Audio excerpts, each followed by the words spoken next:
नमस्कार दोस्तों, स्वागत है आपका पॉलिटी विद भास्कर में। आज हम जानेंगे कि राज्यों का निर्माण 1949 में संविधान के निर्माण के बाद हो रहा है, वो कैसे हुआ। धारा आयोग की नियुक्ति हो रही है, फजल अली आयोग की नियुक्ति हो रही है, भाषाई आधार पर राज्यों के निर्माण के लिए जब मांग उठ रही है उसके कारण। वास्तव में पहले जो राज्य बने हुए थे भाग का, भाग खा, भाग गा और भाग घा के हिसाब से बने हुए थे। तो उन राज्यों के बारे में मैंने इस कारण से नहीं बताया क्योंकि वो परीक्षा के लिए बिल्कुल लगभग अनुपयोगी हैं, उनसे कभी प्रश्न नहीं आते हैं और उपयोगी ना होने के कारण उन पर वीडियो नहीं बनाए गए। लेकिन अगर आपको लगता है कि उस पर वीडियो बनाई जानी चाहिए तो आप कमेंट बॉक्स में लिखें, तो इस पर निश्चित तौर पे वीडियो बनाई दी जाएगी। रीऑर्गेनाइजेशन ऑफ स्टेट 1956 के बारे में भी हम जानेंगे कि राज्य पुनर्गठन आयोग 1956 क्या है। तो आइए शुरुआत करते हैं। Formation of state on linguistic basis. वास्तव में क्या हुआ कि जैसे ही भारत आज़ाद हुआ और संविधान का निर्माण हुआ, वैसे ही कुछ जगहों पर यह मांग उठने लगी कि भाषाई आधार पर राज्यों का निर्माण कर दिया जाए। क्योंकि आपको पता है भारत में बहुत सारी बोलियां और भाषाएं बोली जाती हैं, इस कारण से अलग अलग भाषाई लोगों ने अलग अलग अपने स्तर पर राज्यों को बंटवारा करवाना शुरू किया कि हमारा राज्य इस भाषा के आधार पर होना चाहिए, हमारा राज्य इस भाषा के आधार पर होना चाहिए। इसी समस्या से निपटने के लिए भाषाई आधार पर राज्यों का पुनर्गठन होना चाहिए, इसकी सबसे ज्यादा मांग जो उठ रही थी वो आपके दक्षिण भारत से उठ रही थी। तो जून 1948 में सरकार ने भाषाई आधार पर राज्यों के गठन के लिए एक कमीशन की नियुक्ति की, और ये जो कमीशन की नियुक्ति हो रही है ये हो रही है एस.के. धर की अध्यक्षता में। चूंकि एस.के. धर इसकी अध्यक्षता कर रहे हैं, इस कारण से इस कमीशन को क्या कहा जा रहा है? धर आयोग, धर कमीशन। इसमें आपको याद रखना है कि जून 1948 में इसकी नियुक्ति हो रही है एस.के. धर की अध्यक्षता में। इन्होंने जो अपनी रिपोर्ट सबमिट की वो दिसंबर 1948 में सबमिट की, यानी जून में इनकी नियुक्ति हुई है और 1948 में इस कमीशन ने अपनी रिपोर्ट सबमिट कर दी है। और रिपोर्ट जब सबमिट की है तो उसमें क्या कहा है? उसने रिकमेंड किया कि जो राज्यों का गठन है वो एडमिनिस्ट्रेटिव यानी प्रशासनिक आधार पर होना चाहिए, भाषाई आधार की अपेक्षा। यानी भाषाई आधार पर ना हो के राज्यों का जो गठन करने का जो तरीका अपनाना चाहिए वो क्या होना चाहिए? प्रशासनिक होना चाहिए। यानी कि इसने भाषाई आधार पर राज्यों के गठन को पूर्णता से अस्वीकार कर दिया। और साथ में इसने एक बात कही कि restatement and led to appointment of other linguistic provinces committee by the Congress in December 1948।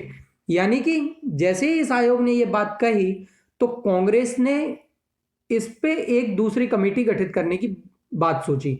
Committee और कमीशन में फर्क समझिएगा। कमीशन अपनी अनुशंसा करता है, कमेटी भी अपनी अनुशंसा करती है। कमेटी जो होगी उसमें सांसद अधिकतर शामिल होते हैं और जो कमीशन होता है उसमें प्रमुख व्यक्ति कोई शामिल होता है। ठीक है, छोटे स्तर के किसी बातचीत या किसी आधार के लिए कमीशन वो कमेटी बनाई जाती है और बड़े स्तर के लिए कमीशन नियुक्त किया जाता है। तो जो कमेटी थी वो जेबीपी कमेटी कांग्रेस ने नियुक्ति की अपने स्तर पर। जेबीपी कमेटी वास्तव में इसमें जवाहरलाल नेहरू शामिल हैं, वल्लभ भाई पटेल शामिल हैं और पट्टाभी सीतारामैया शामिल हैं। इस कारण से इसको जेबीपी नाम दिया गया इस कमेटी को। इसने भी यही सजेस्ट किया कि जो राज्यों का आधार होना चाहिए वो भाषाई नहीं होना चाहिए। भाषाई आधार पर राज्यों को अगर बनाया जाएगा तो भारत बहुत छोटे छोटे टुकड़ों में विभाजित हो जाएगा। लेकिन फिर भी दक्षिण में तेलुगु स्टेट की मांग लगातार जारी थी और एक पोटी श्री रामुलु करके व्यक्ति हैं, श्री रामुलु, और वो इस चीज को लेके चल रहे थे कि नहीं, भाषाई आधार पर राज्य का गठन होना ही चाहिए। और इन्होंने अनशन शुरू कर दिया और अनशन शुरू होने के आमरण अनशन शुरू होने के कारण 48 डेज बाद इनकी डेथ हो गई। और जैसे ही इनकी डेथ हुई तो फिर उसकी मांग और ज़्यादा उठने लगी। तो अक्टूबर 1953 में पहले भाषाई आधार पर राज्य का गठन कर दिया गया, जिसका नाम आपका क्या था? आंध्र प्रदेश। किससे स्टेट किया गया? यानी कि जो तेलुगु स्पीकिंग एरिया था मद्रास स्टेट से। मद्रास स्टेट उस समय शामिल था का खा गा घा जो हैं उन भागों में। तो मद्रास स्टेट से इसको अलग करके क्या कर दिया गया? एक अलग स्वतंत्र राज्य बना दिया गया। तो पहला भाषाई आधार पर बनने वाले लिंग्विस्टिक बेसिस आधार पर कौन सा पहला राज्य है? आंध्र प्रदेश। कब बना? अक्टूबर 1953 में। लेकिन फिर भी सरकार इस चीज से खुश नहीं थी, तो सरकार ने फिर फजल अली कमीशन की नियुक्ति की। जब फजल अली आयोग की नियुक्ति हुई तो सरकार ने दिसंबर 1953 में इस कमेटी का गठन किया और इस कमेटी को गठन के साथ ही इसको ये काम दिया गया कि आप इसका पता करें कि क्या भाषाई आधार पर राज्यों का गठन होना चाहिए या नहीं होना चाहिए। ये 3 मेंबर कमेटी थी। इसके 3 जो अन्य व्यक्ति थे फजल अली के अलावा, वो आपके KM पणिक्कर और HN कुंजरू इसमें शामिल हैं। इन्होंने जो रिपोर्ट दी, यानी इस कमीशन ने जो रिपोर्ट दी, उसने सितंबर 1955 में अपनी रिपोर्ट सौंपी, यानी 1953 दिसंबर में गठन किया गया, 1955 में इसने अपनी रिपोर्ट सौंपी। दोनों याद रखिएगा, गठन कब हुआ और रिपोर्ट कब सौंपी। जिस समय इसने अपनी रिपोर्ट सौंपी तो इसने ये बात पूरी तरीके से एक्सेप्ट की कि हाँ, लैंग्वेज यानी कि भाषाई आधार पर राज्यों का गठन किया जा सकता है, लेकिन इसने इस चीज को मना कर दिया कि 1 लैंग्वेज 1 स्टेट नहीं होना चाहिए। यानी कि ऐसा नहीं है कि अगर तेलुगु भाषा जिस जगह पे बोली जा रही है तो वही राज्य बनाया जाए और ऐसे हर एक भाषा के आधार पर एक एक राज्य बना दिया जाए। इस चीज को इसने पूरी तरीके से नकार दिया। इसने ये कहा भाषाई आधार एक हो सकता है राज्य बनाने का, लेकिन ऐसा नहीं होना चाहिए कि सिर्फ एक भाषा एक राज्य के हिसाब से राज्य बने ताकि बहुत सारे टुकड़े हो जाएं। उसके बाद इन्होंने ये भी कहा कि फिर भी राज्यों को जो निर्माण करने का एक तरीका होना चाहिए, उसके लिए 4 सुझाव दिए। ये सुझाव ये थे: preservation and strengthening of the unity and security of the country, यानी राज्य की एकता और सुरक्षा को महत्वपूर्ण लेवल पे ध्यान रखा जाए, उसके बाद राज्यों का निर्माण किया जाए। लिंग्विस्टिक एंड कल्चरल होमोजेनिटी, यानी कि भाषाई और कल्चरल स्तर को भी ध्यान में रखा जाए। फाइनेंशियल और इकोनॉमिक और एडमिनिस्ट्रेटिव कंसिडरेशन भी दिया इन्होंने, यानी कि वित्तीय आधार भी देखा जाए कहीं ना कहीं, कि ऐसा ना हो कि राज्यों को जिसको अलग किया जा रहा है उसके पास अपने वित्तीय संसाधन ही मौजूद नहीं है तो वो राज्य गरीब और पिछड़ा होता चला जाएगा।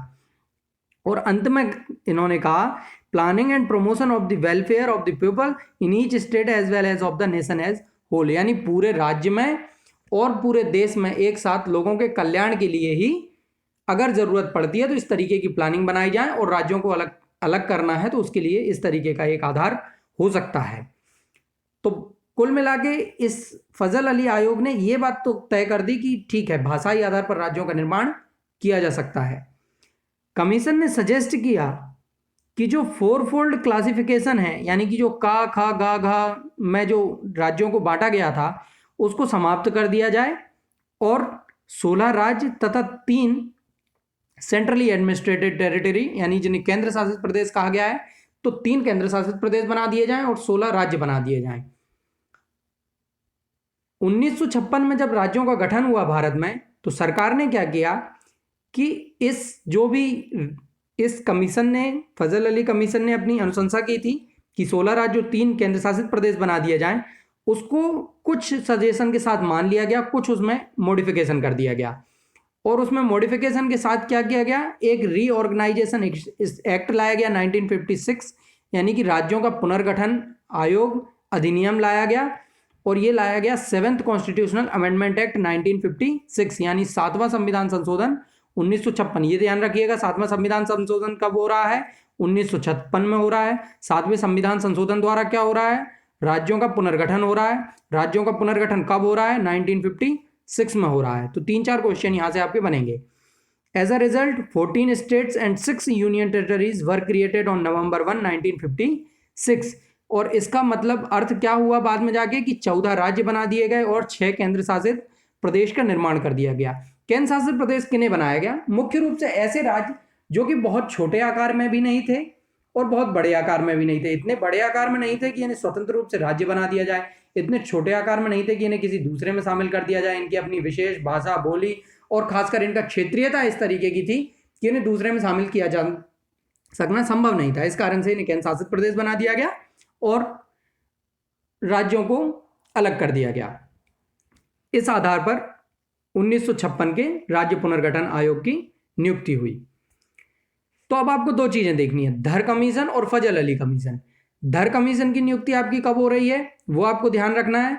तो जब आप धर कमीशन की बात करते हैं तो धर की जो हो रही है जून 1948 में हो रही है और दिसंबर 1948 में ये अपनी रिपोर्ट सौंप दे रहा है, यानी उसी वर्ष। ठीक है।